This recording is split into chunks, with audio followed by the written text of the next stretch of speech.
Democracy has awoken in the Middle East, but was what seems like a spontaneous revolution actually a strategically planned event, cultivated by professional consultants? The events in North Africa are orchestrated down to the finest details. These revolution consultants are the worst nightmare of every regime. Here you can see the symbol of resistance. We are becoming the red flag for the secret police of these places. They mainly operate in countries in which the Western world has a clear interest. Hardly a coincidence, it seems. The institutions that support him, you take those away, the regime has to fall. Cairo in early February. The sudden appearance of the wild horsemen at this demonstration shocked the world over. Storming into the crowd, they split the peaceful demonstration apart. Yet what seemed like a brutal attack by the Mubarak regime was actually a staged affair, intended for the national and international media. The message? Egypt is in a state of chaos.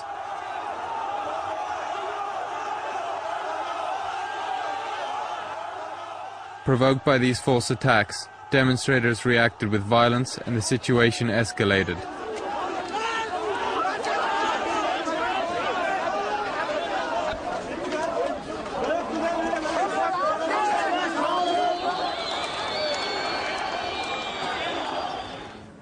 Right from the start, the revolution consultants follow a specific strategy, a strategy developed by the Serbian organization Otpor. This organization mobilized millions of people to bring about the downfall of Serbian leader Slobodan Milosevic. Their strategy became a blueprint, proving successful once again when used in the revolution in Egypt.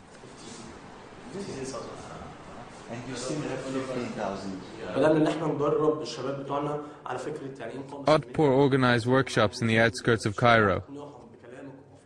In these workshops we were trained in the art of peaceful resistance. We had to learn that the police are not our enemy and that we must try to get them on our side. We had to impress people with the idea of non-violent resistance.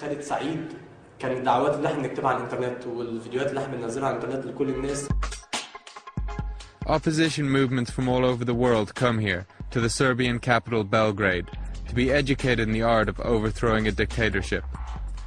The Serbs have used their experience 12 years ago to form a revolution training school, the Center of Strategy for Non-Violent Resistance, or for short, CANVAS. Chief Instructor Serdar Popovic is one of the few CANVAS members who would show his face publicly in front of the camera. It was here in his office that the Egyptian revolution was planned. The trick is that you don't push, you pull. What you're actually doing is actually persuading these people from the police force, from military force, that there will be a place for them in the new Egypt. And it isn't just Egyptians getting trained in the art of revolution here. The part of our work now is focused back to Middle East because of the few reasons. First of all, the struggle is not over. And we're already talking about 8 or 9 different countries. In some of these countries, which I of course wouldn't mention, we have very good groups which we are communicating with. We don't want to endanger these groups, so we wouldn't speak about this openly. In some of these countries, we are just observing situation and preparing analytics. It is very interesting what will come out of it. Ovu fleku sigurno I nepovratno skida ovu I slične mrlje. Deluje.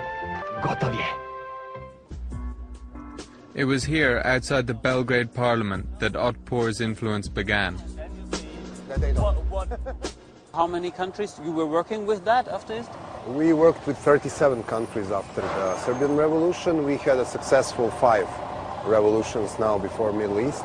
And this is Georgia, Ukraine, Lebanon, Maldives, and now Egypt and Tunisia. And the list will grow longer. And then at the end, we don't have an idea in how many countries the clenched fist of Otpor was used. It's probably 12 countries right now. After Milosevic's downfall, Otpor became an international phenomenon. The symbol of the fist reappears all over the world as the signature of the revolution makers. It re-emerged in Kamara, Georgia, followed by Oborona in Russia. then in Venezuela and Iran, and most recently it was used by the opposition groups in Egypt. The American author and Princeton University lecturer William Engdahl has written for over 30 years about Washington's secret geopolitics. He has established a widespread information network that extends deep into America's Secret Service. He is convinced Otpor is not acting alone.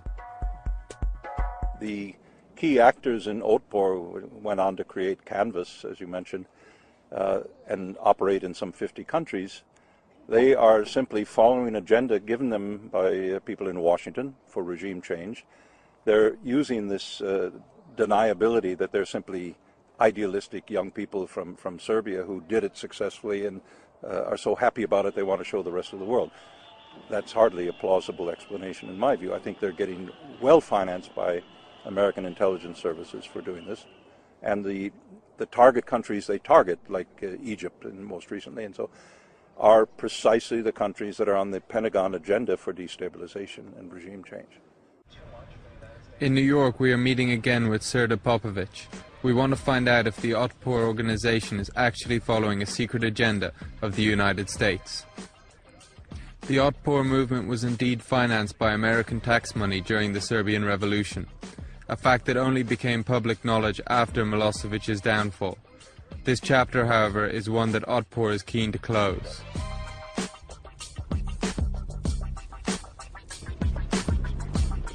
Unlike popular belief that this is funded from America, Canvas is 100% privately funded.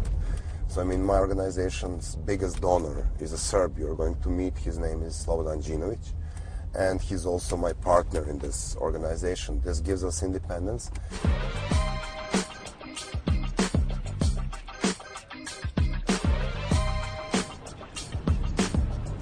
Our idea is, okay, let's use this momentum to try to build a kind of permanent institution. Let's see what we can do with great scholars. There are great scholars here in US, in Boston, here in New York. What if we can make a permanent international think tank which will brief the world on what is happening, so we make sure that the world won't get amazed next time the bunch of strategically organized kids cannot come out and kick down the guy like Mubarak. Columbia University has invited Popović to speak as a guest lecturer.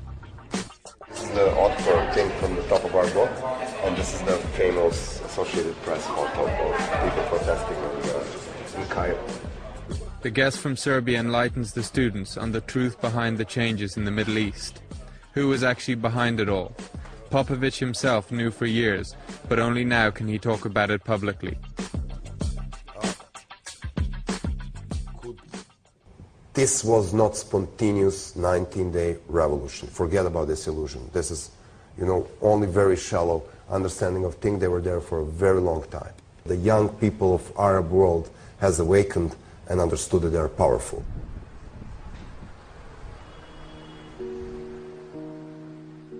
The old city of Tunis. The Tunisians were the first in the Arab world to overthrow their government. Yet the euphoria about their dictator's downfall was hardly noticeable. The uncertainty of their political future left the Tunisian population anxious. For decades, the people of Tunisia were oppressed by Ben Ali's totalitarian ruling. These days, its people are agitated, overwhelmed by their freedom. The center of the town appears like a Roman forum. Everywhere there are heated discussions about politics. The new generation wants change. Most of the young people are well educated. They see themselves as Westerners.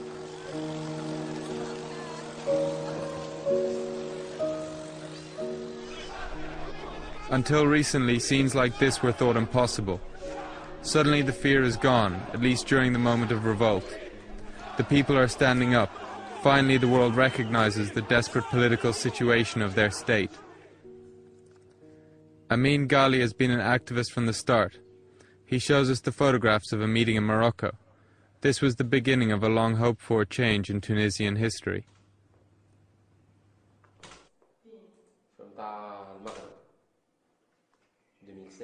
We had a trainer from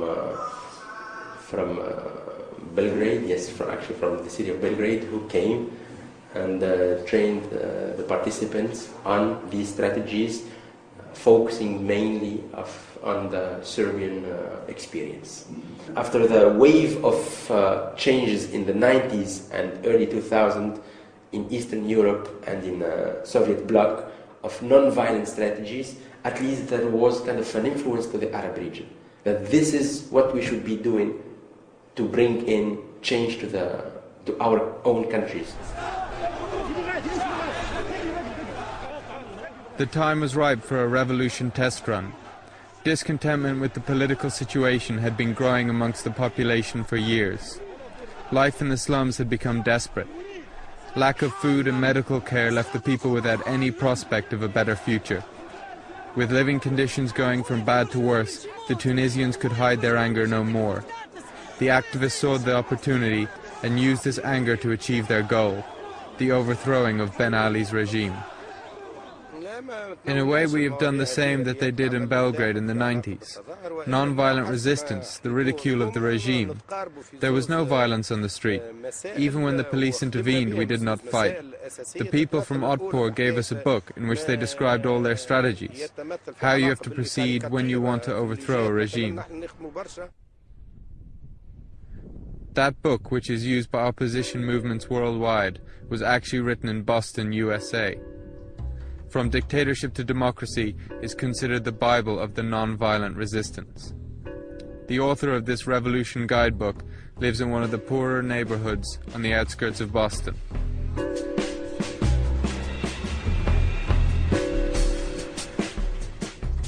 It was 83-year-old Gene Sharp who wrote the masterpiece, first published in 1993. It contains 198 methods of non-violent action. And when people are not afraid, that dictatorship is in big trouble. Big trouble. Be stubborn. Based on basic human stubbornness. They refuse to do what they're told to do. They insist on doing what they're told not to do. And then you do that politically. And that's the essence. But the details are much more complicated. Gene Sharp taught for many years at Harvard University. His work describes various strategies from hunger strike to the unmasking of intelligence officials. His assistant, Jamila Rakip, is responsible for distributing Sharp's work. From Dictatorship to Democracy has been translated into 34 languages. This booklet is the Arabic version of From Dictatorship to Democracy, which is one of Gene Sharp's most important and widespread publications. It's been disseminated very, very widely, this Arabic version. So a few years ago, maybe perhaps 2 years ago, an individual had it printed by a publishing house in Beirut. Sharp's Guide to Revolution is feared by dictators around the world. Venezuela's President Chavez called Sharp a rabble-rouser in the service of the CIA. In Russia, the possession of the book is considered a hostile act against the government. The manuscript for that was in a printer in Moscow. And the FSB, the successor to the KGB, arrived. And he said, "What is this?" He looked at it. He said, "This is a bomb." Stopped the presses immediately. The presses were stopped. The people who took the translation were away with them. They went to a printer outside of Moscow, got it printed, and brought the copies back in. They were on sale in two bookstores in Moscow. That within 2 or 3 weeks, mysteriously caught on fire. Now, with the internet, anybody has access to Sharp's revolution strategies. What Mr. Sharp one time called nonviolence as a method of warfare. And they are going in every place since the end of the Cold War to destabilize regimes which offer resistance to this larger agenda, the globalization agenda as Washington defines it. So are all of these revolutions actually initiated by the Americans? We can look back at what happened during the Orange Revolution in the Ukraine for evidence. The events that took place in Kiev in 2005 appear to endorse this assumption. Traditionally, Ukraine was part of Russia, but by the end of 2004 the tide had turned. The United States pumped millions of dollars into the opposition movements in favor of regime change. We are meeting with the 2 former leaders of the Ukraine Revolution. Just by being a member of the opposition movement Pora, they received significant sums of money, together with training in civil disobedience. Finally, they were given the book. Oh yes, the book by Gene Sharp. We all used it, and it connected us with everybody, with Otpor in Serbia, the opposition movement in Belarus, and Kamara in Georgia. It was in November 2004 when hundreds of thousands of people flooded Independence Square in Kiev and demanded Viktor Yushchenko for their president. At the end of the revolution, the crowd got what they demanded. Yushchenko became president due to the massive support he received from the Western world. We had a number of great examples of dramatizing as well as having fun on the streets. The revolution is a celebration. This is the spirit of Gene Sharp. Every movement becomes a brand with its own symbolism. Oranges in Ukraine, the Rose Revolution in Georgia, the Tulip Revolution in Kyrgyzstan, the Denim Revolution in Belarus. All different symbols, but with the same concept and the same sponsor, the United States of America. In my case, in 2004, I was heading a voter education campaign with a budget of $1 million. $1 million? Yes. Yes. But not because American taxpayers wanted to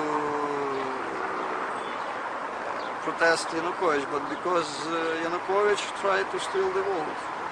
The United States and the European Union and others, they are serious about democracy. After the revolution in Ukraine, Dmytro Potechin made a career from being a former activist. He now works as a revolution trainer. From his flat he instructs the opposition movements in Iran, Russia, Belarus and Egypt. Via Skype he is able to stay in touch with all his clients.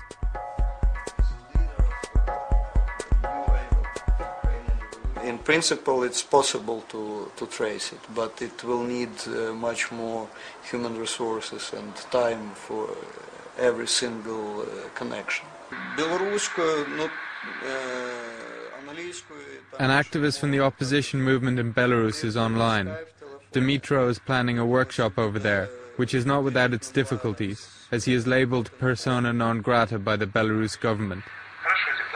I got feeling that actually it's like concentration of a number of conflicts which cannot be resolved without mobilization. And it looks like it can happen the way it happened in Egypt. Some smaller country like Belarus, for instance, or Ukraine, and then we can get Russia. Back in Belgrade, Otpor trainer Ivan Marvic proudly presents his new gadget for resistance training.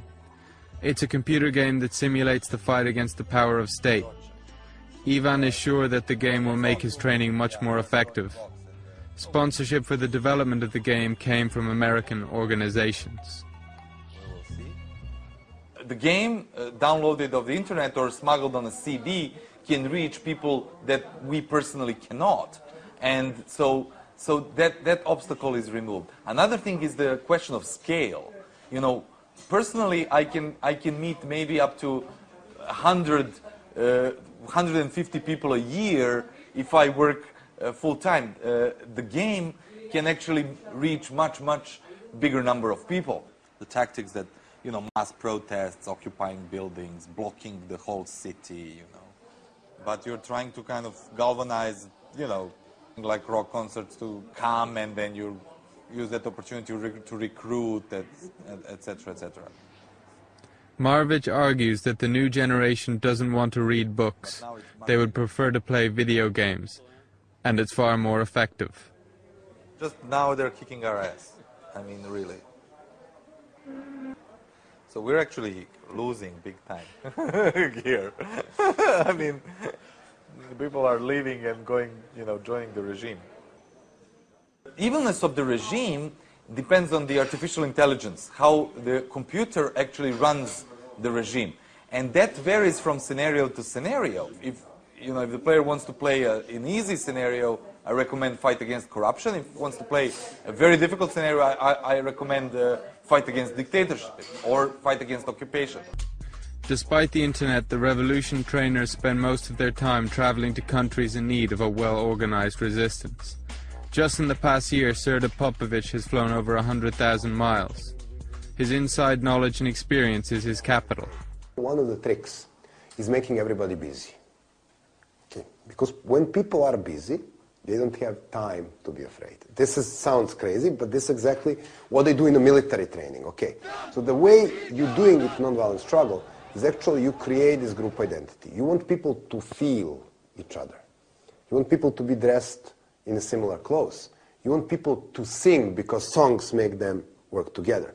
You want to have drums there who will give the rhythm to your march. You want whistles, you want music, you want fun. This is a very important part. And now it looks like a big, how do you call it, love parade.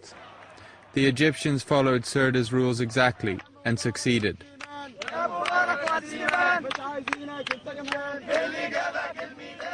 The whole world was watching as the people celebrated on Tahrir Square. The regime was powerless.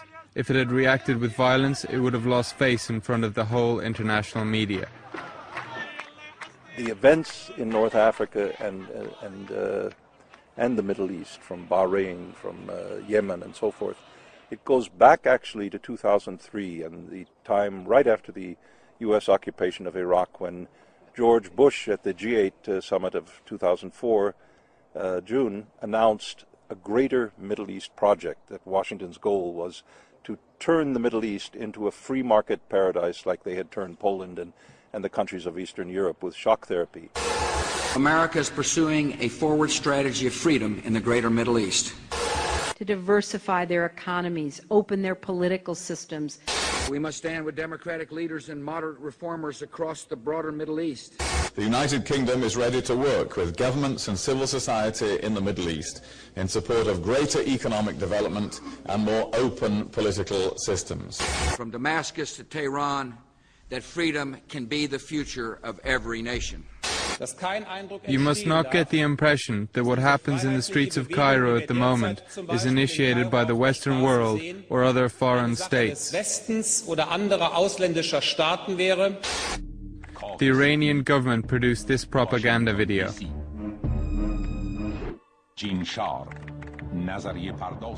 This video is apparently unmasking a US conspiracy group.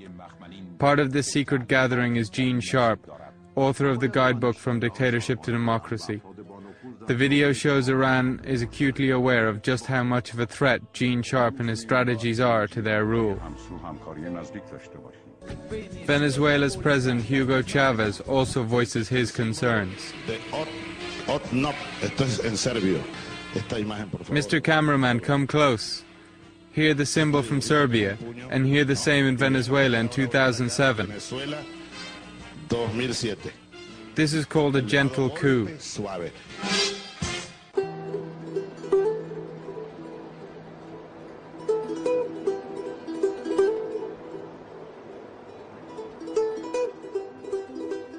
Cairo after the revolution. The city seems quiet despite recent sectarian violence.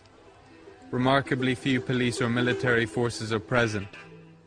But everyday life is hard for the Egyptians. The constant fear of a counter-revolution is always at the forefront of their minds. Anyone and everyone is a suspect, a potential counter-revolutionary who wants to bring back the old regime. The old city is as vibrant as ever, only the tourists are missing. The people's thoughts revolve around their immediate future, the upcoming elections. What will democracy bring for them? The established political parties, the military, or the Islamic Brotherhood? And then what will be left from the spirit of the revolution, the hopes and dreams of the people of Egypt?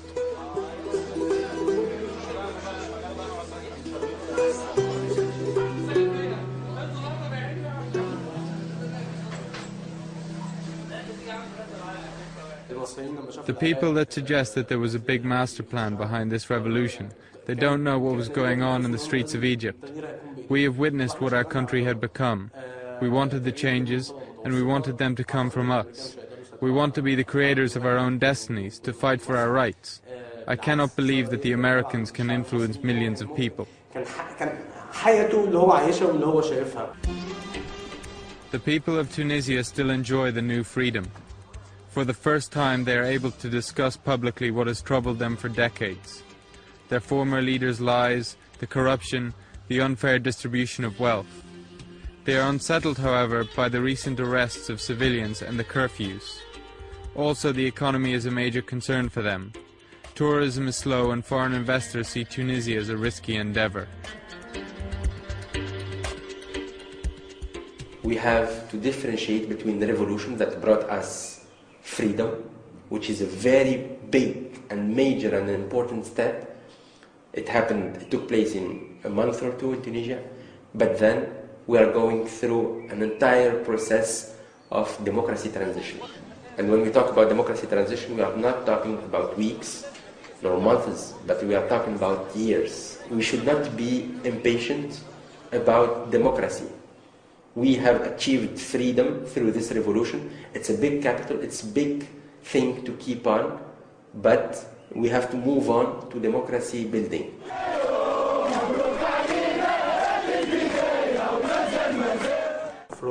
We are scared, especially looking at the example of Romania. There was a revolt against their regime, but then the old potentates came back into power. We feared that it could happen here. There have been talks about a counter-revolution. Everybody from the old regime involved in criminal activities must be brought to justice. The revolutionary road to democracy is one filled with many obstacles. Once the overthrowing of a government is accomplished, the hard work really starts. Civil liberties must be established and defended. For the revolution consultants, this has become a very lucrative business.